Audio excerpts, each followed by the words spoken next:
Diketahui Nikita Mirzani memiliki akun Instagram @nikitamirzanimawardi_172. Akun tersebut diketahui memiliki 7,8 juta pengikut, sementara akun yang diikuti sebanyak 51. Selama aktif, akun milik Nikita Mirzani telah mengunggah 233 postingan. Namun, akun itu kini tak bisa diakses. Maaf, halaman ini tidak tersedia. Tautan yang Anda ikuti mungkin rusak, atau halaman mungkin sudah dihapus. Kembali ke Instagram. Demikian kalimat tertera ketika mengakses akun Nikita Mirzani Mawardi_1722. Ini mungkin ada kaitannya dengan penggeledahan kediaman Nikita Mirzani oleh jajaran Polresta Serang Kota beberapa waktu lalu. Polisi menyita iPad dan akun Instagram Nikita Mirzani sebagai barang bukti terkait laporan Dito Mahendra.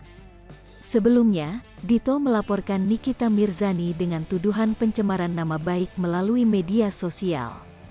Ibu 3 anak itu kemudian dijerat dengan UU ITE.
Hai pemirsa Sri Popo TV, jangan lupa komen, like, dan subscribe, serta tonton terus berita-berita terupdate lainnya ya.